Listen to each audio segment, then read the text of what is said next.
I'm pretty certain I will not get through even the sketchy notes. You'll look at these notes sometime. The sketchy notes that I had this morning, but I have several ideas that I want to share with you, and they all can be connected to what has happened to me, even in just the last maybe 48 hours. Diane knows more about it than probably anybody.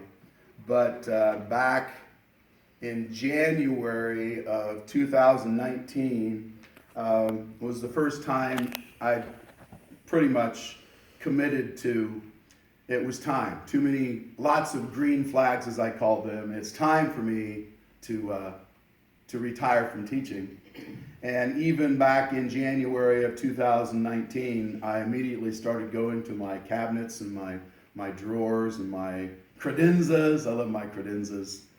And even into my garage and my workshop, finding things that I wanted to give to people that I knew we about always have graduation, retirement parties for the people who are retiring. It was a little more difficult this year because of the COVID situation.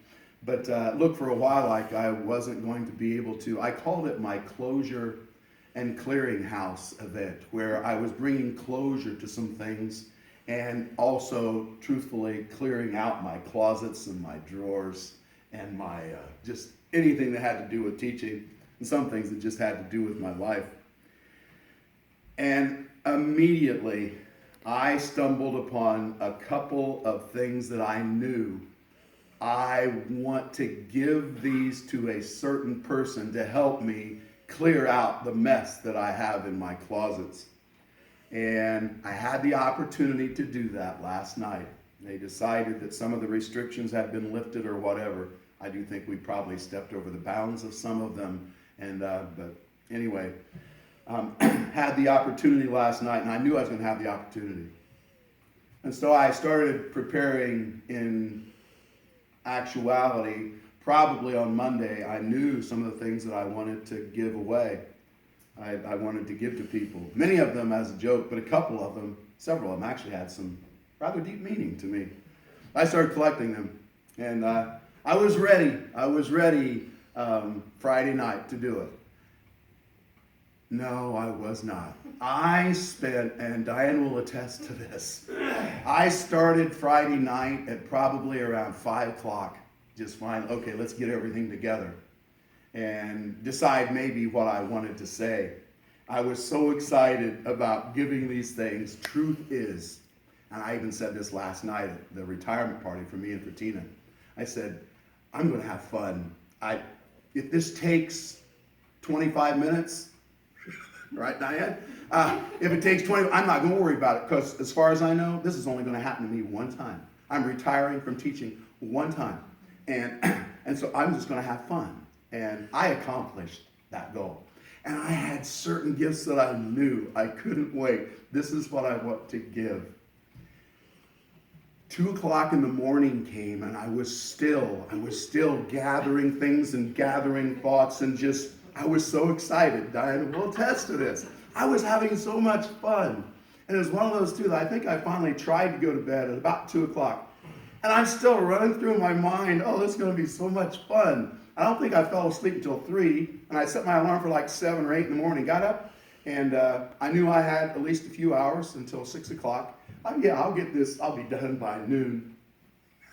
I was having so much fun that I stayed out there. I think it was probably till about 5 o'clock, right, Diane? She finally said, you probably need to get cleaned up. They won't appreciate the way you look right now. I look great right now. But probably to come in. I had other plans. I thought the day was going to work out a little bit differently. And so, as it turned out, I had some more time that I didn't know I was going to have. They were filled. Diane even said, I thought you were ready for this thing. No, it was so much fun just getting ready. So many of the things about what happened in the getting ready to give these gifts, and then actually going to the retirement party and giving the gifts, and then having the people there receive the gifts, And most of them, I could tell from the looks on their faces, they appreciated the gifts. Some of them that were given in jest, one person in particular especially said, McClung, as soon as you give this to me, I'm throwing it in the trash can. That's where sarcasm comes in, because Coach Arnold knew, I knew he would not appreciate this Cubs poster, but that was, I wanted to give it to him, even knowing what was going to happen to that gift. It still gave me joy just to give it to him. And then the joy came back when I saw the looks and the feelings and the laughter on the faces, and some of them even no tears or anything, but you could see.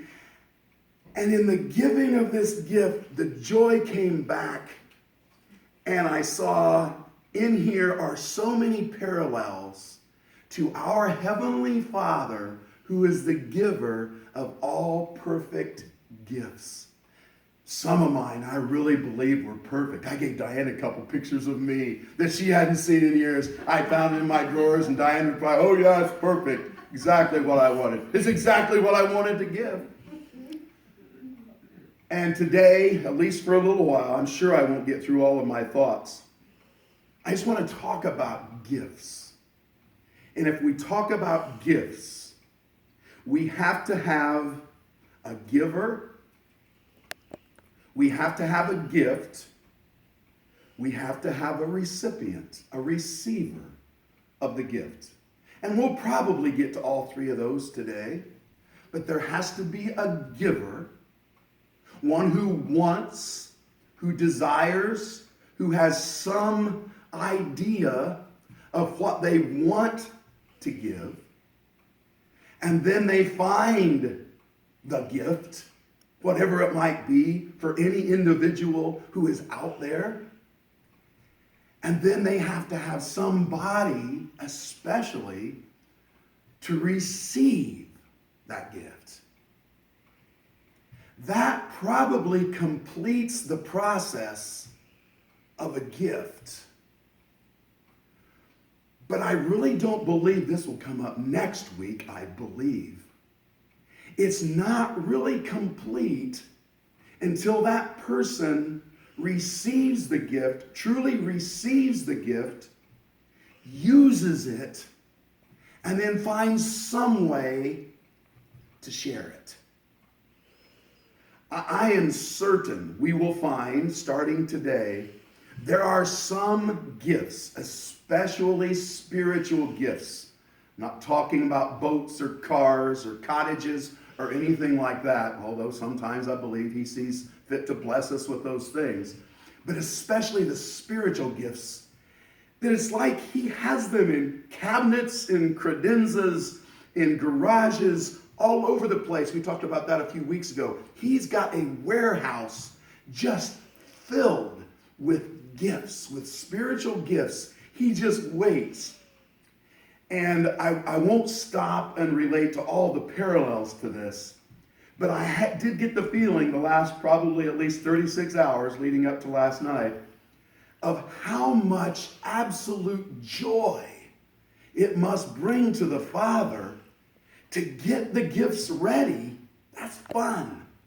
And knowing that this child, Fuzz, whoever it might be, they're going to love this one. I'm going to get this one ready for them.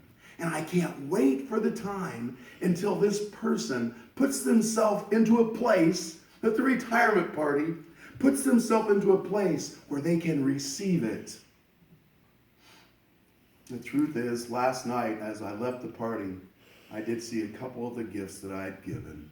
They were just sitting there on the chair, and evidently they didn't take seriously that I thought that phone book that I gave to my friend Gipper, he's going to be my new secretary, but he hadn't picked it up yet. But anyway, that's another sermon probably. The first passage I want us to look at is in James. James chapter 1, verse 17. Actually, I want to start with verse 16. Don't be deceived, my dear brothers and sisters. Every good and perfect gift is from above coming down from the Father of the heavenly lights, who does not change like shifting shadows. Every good and perfect gift is from above, sometimes through people. But the perfect gift comes from the Father, whose desire is to give. That's what he wants to do. Every good and perfect gift is from above. He has it somewhere, and we need to know. We actually shared this a little bit last week. I desire mercy. I desire justice. I desire the gift of peace. We can look up all of these preacher words, I call them in Scripture, and find out that it is God's desire to give, especially these spiritual gifts, to his children. So we have the giver. We have this almighty, all-loving, eternal God. One of his main desires is to give. I looked up these a few scriptures you're going to hear today, and I guess I was a little bit surprised that when I started looking up this whole idea of gifts, one word that came with it almost all the time was desire. And so really what we're going to be looking at the rest of the message today is that God has the desire to give a gift.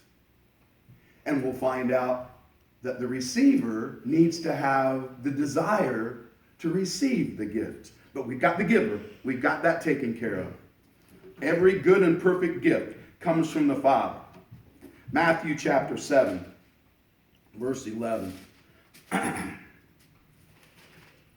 Matthew chapter 7, verse 9 actually.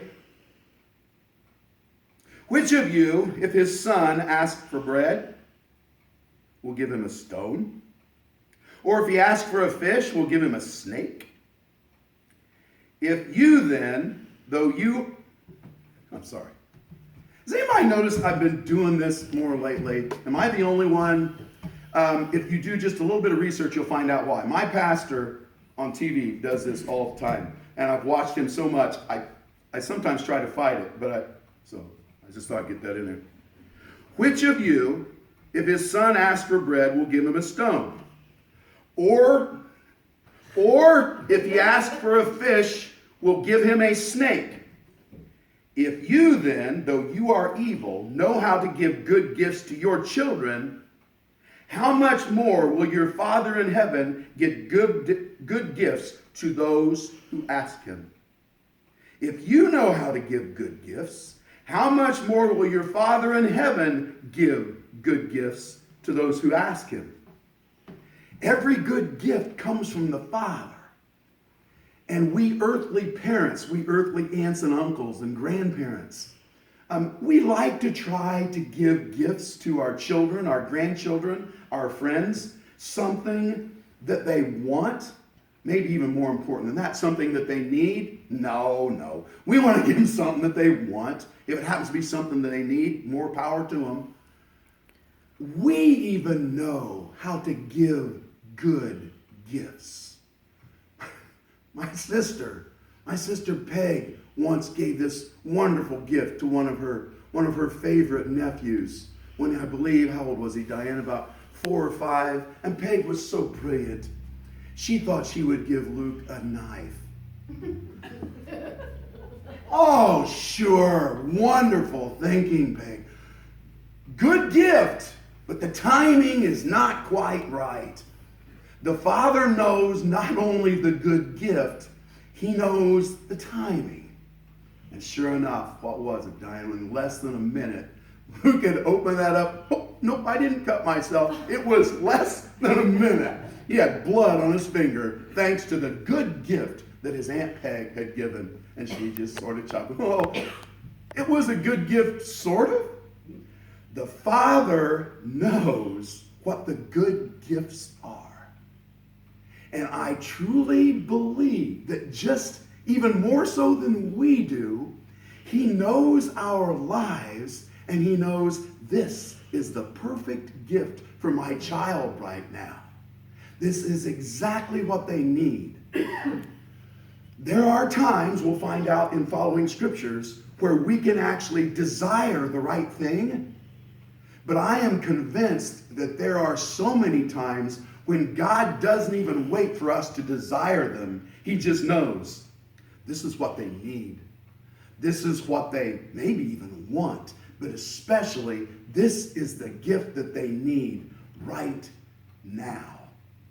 That's why sometimes we should be coming to God in prayer and saying, God, I would desire this spiritual gift, and I would desire peace and wisdom and understanding. We'll come to that later also. But I'll leave you just a little free time, sort of like a grab bag.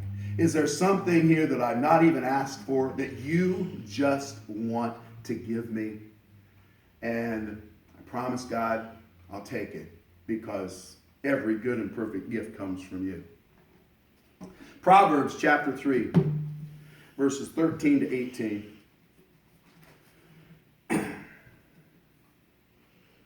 By wisdom, the Lord laid the earth's foundations. Oh, started wrong place. Sorry, that was 13. Blessed is the man who finds wisdom, the man who gains understanding. For she is more profitable than silver and yields better returns than gold. She is more precious than rubies. Nothing you desire can compare with her. Long life is in her right hand. In her left hand are riches and honor. Her ways are pleasant ways, and all of her paths are peace. She is a tree of life to those who embrace her. Those who lay hold of her will be blessed. So I suggest to all of us, if we've never thought even about desiring this and wanting this, right here is a suggestion from Proverbs. This is something we should very much consider wanting and desiring. What? Blessed is the man who finds wisdom, the man who gains understanding. This might not have been the first thing that came to our mind of what we wanted, what we desired, what our will and our heart really wants. But we need to consider this. It's a little bit like God is bringing us, remember maybe some of you don't remember, was the Sears catalogs, we called it the wish book, and you could go through there, the toys and the clothes and all the candy, I don't know, but all these things you go through, oh yeah, that looks good, that looks good. Most of us would probably not stumble, first of all, upon the page that had, wisdom and understanding. Let's go to something else. I suggest to all of us that this should be our desire, not above all things, but this should be one of our main desires when we come to God, knowing that God wants to give us a gift of wisdom, and especially, even beyond wisdom, understanding. Actually, understanding is part of wisdom. Oh, yeah. When we think about that, we have to think, Lord, it would be a wonderful gift if I could understand the real needs of the people around me. It would be a wonderful gift. I might not understand everything, but at least a little bit of understanding of what I am supposed to do or what I'm supposed to say. I want to make sure we're all prepared to know I don't believe in this lifetime we will get full understanding of very many things in this life at all. But God will give us the gift of wisdom and understanding. And did you hear everything that comes with it? If we just desire, if we want, if we long for wisdom and understanding, she is more profitable than silver. She yields better returns than gold. She is more precious than rubies. Nothing you desire can compare with her. Long life is in her right hand. Her ways are pleasant ways, and all her paths are peace. It's like unwrapping a gift from God that at first we just think it's understanding. And once it's like this major moment of epiphany, when with this understanding we start saying, oh my goodness, Lord, I see the peace now. I understand the peace comes from you. I see the forgiveness. I see the joy. I understand the life that you want me to have. And everything, it's like one of those nights I've had lately where I'm up till 2:30 and God starts to show us all these possibilities. This is fun, understanding. And it happened again this morning on the way to church. You know where it happened. I'm surprised I'm able to stay on track because God started showering me with things past the cemetery again this morning. You'll hear about in probably a month. With understanding comes so many more gifts. A couple more verses I want to share with you. Back in Psalms chapter 20. Should have heard me last night. Psalm chapter 20, verse 4. May he give you, I have it written down here, may he give you the desires of your heart. Psalm 24. I could probably be accused of sometimes taking verses out of context and just turning them into whatever message that I wanted to. Trust me, there is nothing surrounding this verse that adds any qualifications to it. There is nothing surrounding this verse that might say, but this does not apply to me now. I'm not taking this out of context. It is a promise from Psalms that states this very simply. May he give you, give, we have the giver. May he give you the desires of your heart. So we have the giver, and we have the receiver, and we have the receiver's heart. All of those things are necessary. We need the giver who not only has the desire to give these things, he has the ability to give these things, he has the resources to give all of these things. So he's got the desire, he's got the ability, he's got the power and all that it takes. May he give you the desires of your heart. I do not believe there's any catch to this promise at all. What are the desires, especially the spiritual desires of your heart? Sometimes they're obvious. Sometimes even when we come to church, we know, God, I want peace today. That's the desire. And I believe, unless for some strange reason God decides you don't need peace right now, brother, I think statistics say 99.9% of the time, he's going to give you the spiritual, especially the spiritual desires of your heart.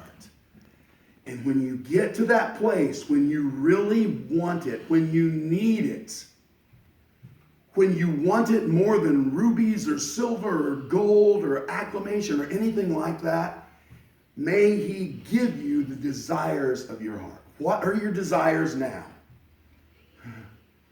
Actually, the desires of my heart right now, God, you have my mind and my spirit just bouncing off the walls. This is wonderful. But I desire a little bit of calm because I want some calm. You know me well enough that I don't have to listen very hard at all, whatever. I'm sort of a calm kind of guy for the most part. He blesses me with that all the time. What are your desires? Forgiveness? That is taken care of. Receive it. Mercy? Taken care of. Understanding? It might take a while. You might not understand everything, but I think I can promise you, if that's the desire of your spirit, God will head you in that direction. rest, strength. What's your desire? He is waiting to give it to you. Psalm 103. Two more verses I want to look at. Psalm 103, verses 1 to 5.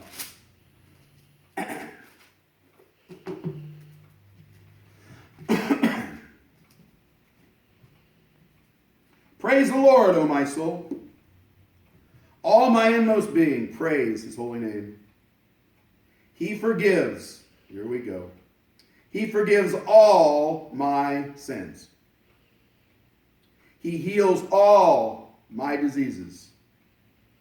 He redeems my life from the pit. He gives all these things. And he crowns me with love and compassion. I have a desire for love, compassion. He satisfies my desires with good things, so that my youth is renewed like the eagles. He satisfies our desires with good things. Satisfies. Satisfies means that he gives you enough for you. But we'll find out next week it also means it gives you enough satisfaction for your spirit that you are filled with it to overflowing, and you start to share all of those blessings, all of those desires. You have the God-given ability to share them. That's where the gift goes one step further, and it starts this cyclical process. I made light of one of the gifts that I gave last evening, but one of my very, very good friends that I teach with, I decided that sort of jokingly I would start trying to teach him to be a servant. It sounds mighty and holy, and I was very kind about it. But I told him, I said, you need to learn about giving, and in order for you to do that, I need to put myself in a place where you can give stuff to me. And so you need to learn. When I started to cough, that means I need a diet due. And so I would walk past his door and I'd cough, and he'd, okay. And usually within about 5 minutes, he'd send a kid down to my room with a diet due. And sometimes I would just send him a little email, and I would just go, and that's all it would take. And, I didn't have to say anything else. Oh, okay, McClung wants some diet due. So Jesse'd send me some diet due. I knew that he'd started to change while I'm presenting a lesson on the board, in the middle of nowhere, I've not coughed, I've not done anything, one of his students shows up at the door with a diet due, just because Jesse felt like giving it. I got him! I have taught him what it means to be a giver. You're just always ready to give. And there are times, Jesse, when I will turn around, not very often, but where I will turn around and bring things to you. And I wasn't very good about that because he was such a great student. I told him last night, well done, grasshopper. You have learned the blessing and the joy of giving. And I didn't know this was going to happen. Brings chills to my arms to realize we give God the opportunity to get joy and happiness, goosebumps, when we receive from him. We give God the opportunity to bless our lives. And God says, thank you. Now, please just receive it, drink it, use it, nurture it. It's a gift. One last verse. Psalm 73, verses 23 to 25.